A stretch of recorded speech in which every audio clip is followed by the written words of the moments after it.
제가 평소에는 대북관계 그리고 동북아 정세에 대해서 많이 말씀을 올렸습니다. 오늘은 아무래도 시기가 시기인 만큼 국내 정치에 대해서 한 말씀 아니할 수가 없습니다. 소도시에서 있었던 보고가 오고 있습니다. 종전선언 하자고 통반장들이 서명을 휘람을 돌리고 있습니다. 경험 많이 하고 계시죠. 그런데요, 여러분, 종전선언의 최종 목표는 무엇일까요? 종전선언의 최종 목표는 주한미군 철수입니다. 이제 전쟁이 끝났기 때문에 외국 군대는 한반도에 필요가 없다. 북한은 외국 군대가 없다. 남한이 왜 외국 군대가 주둔이 되어야만 하겠느냐, 이 논리고 그리고 이 주장입니다. 따라서 종전선언의 최종 목적은 주한미군 철수이다라는 것을 우리 시청자 여러분, 국민 여러분들이 아셔야 됩니다. 주한미군, 단순한 외국 군대일까요? 대한민국 입장에서는 은인 중에 은인입니다. 지난번에도 한번 말씀 올린 바 있습니다. 정조대왕 이후로 오늘날까지 10년 내지 20년 아니면 30년 주기를 통해서 한반도에는 끊임없는 전쟁이 있었습니다. 하다못해 신미양호, 병인양요 같은 사건도 있었고요. 그리고 왜구들의 침탈도 있었습니다. 청일전쟁이 이 한반도를 전쟁터로 만들었고요. 노일전쟁, 그리고 2차 세계대전, 여러분 너무나도 뼈아프게 알고 있는 6.25 전쟁도 전쟁터는 한반도였습니다. 그런데 1953년 7월 27일 이후로 한반도에는 지금까지 70년 동안 전쟁이 없었습니다. 이 전쟁이 없었던 이유는 무엇일까요? 바로 그것입니다. 주한미군입니다. 한미동맹입니다.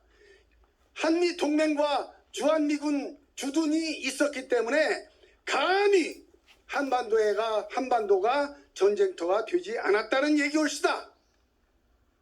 친애하는 시청자 여러분, 여기서 우리가 알고 짚고 넘어가야 할 것이 있습니다. 이 한미동맹 주한미군을 경히 여기고 무시하는 정치 세력이 있습니다. 그게 바로 문재인 주사파 정권이 올시다. 몇 번씩이나 말씀 올렸지만 과거 11사람의 대통령과 현재 문재인은 질이 다른 사람입니다. 그 전에 모든 대통령들은 자유민주주의, 시장경제, 한미동맹, 법치주의를 중히 여기고 그 길로 갔습니다. 문제는 있었지만요. 그런데 문제 많은 문재인은 자유민주주의자도 아니고 자유시장 경제주의자도 아니고 한미동맹주의자도 아니올시다. 법치주의자도 아니올시다. 이 사람이 집권해서 앞에 많은 기라성 같은 연사들이 다 말씀을 하셔서 구구절절히 다 설명은 못 드리겠습니다만은 전부 다 실패한 것뿐입니다. 소주성 실패했죠. 최저임금 실패했죠. 주 52시간 노동제 실패했죠. 탈원전 실패했죠.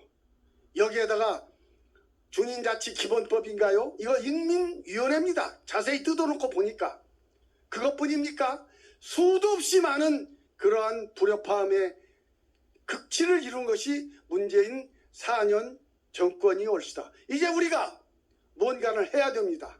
이게 우리가 뭔가는 다시 시작을 해야 되겠다. 그렇지 않으면 이 대한민국 망하게 생겼다.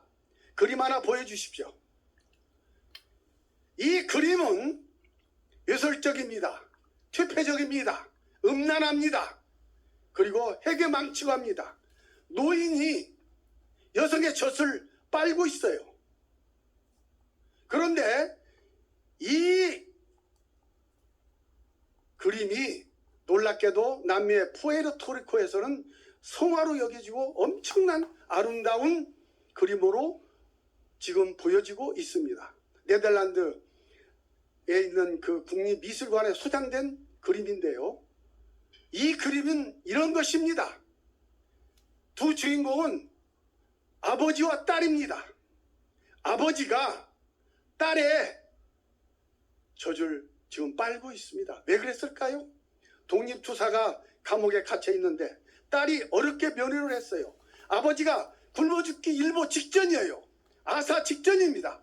그러니까 딸이 자기 젖을 내서 아버지한테 물려주고 그 딸의 얼굴 각도를 한번 보십시오. 지금 간수들이 혹시 이걸 볼까 하고 약간 두려워서 외부를 쳐다보고 있는 것입니다. 아버지에게 젖을 물려주면서 경계를 하고 있는 것입니다.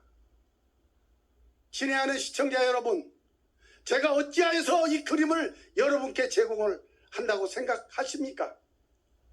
저 젖을 빨고 있는 노인이 바로 우리의 대한민국의 현재 상황이다, 이런 얘기입니다. 우리가 지금 죽게 생겼습니다. 생존할 능력이 없게 생겼습니다. 제가 과장한다고요? 아니올시다. 우리 대한민국의 이념은 자유민주주의, 시장경제, 법치주의입니다.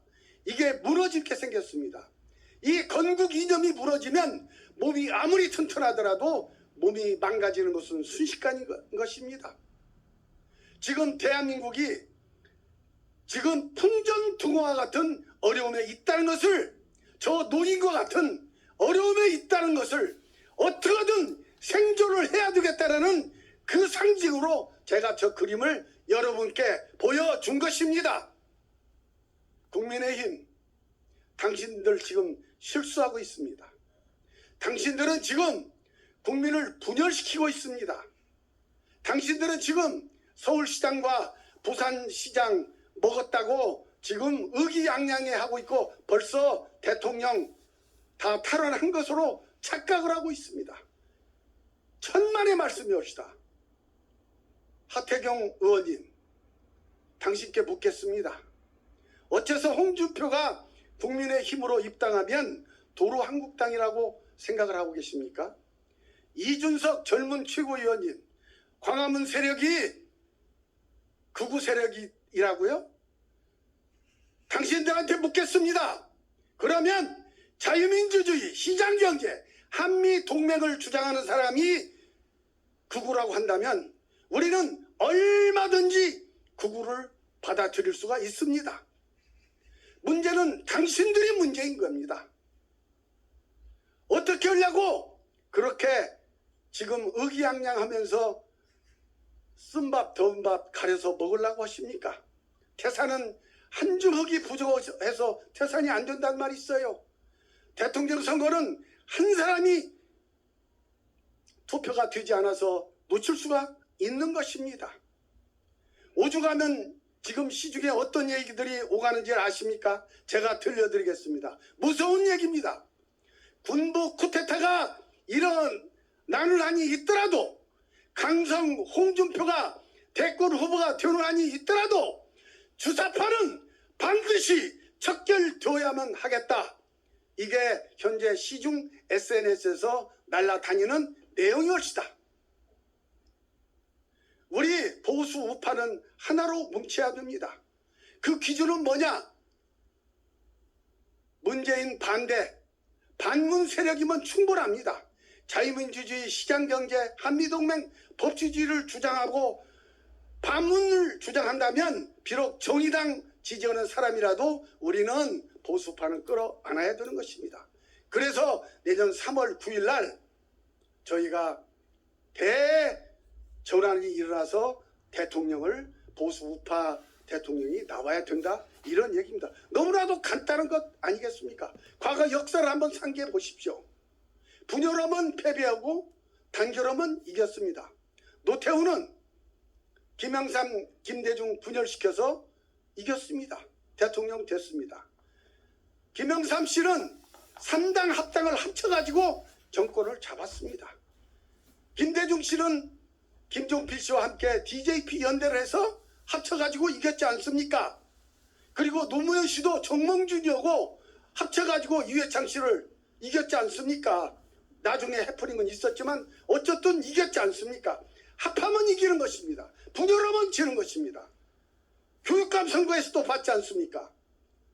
진보 좌파는 하나로 뭉쳤는데 우파는 완전 분열이 돼가지고 싹 멸망하고 말았지 않습니까? 이거 우리 경험으로 알면서도 하태경 씨, 이주석 씨 그따위 얘기를 합니까? 당신들은 야당을 할 자격이 없습니다. 보수 우파 우두머리가 될 수가 없습니다. 앞으로 중렬한 국민적인 심판이 있을 것이다. 이 말씀을 드립니다. 우리는 하나가 돼야 됩니다. 보수 우파 하나가 돼야 됩니다. 그렇지 않고서는 내년에 우리가 정권을 창출할 수가 없다. 시청자 여러분 경청해 주셔서 감사합니다.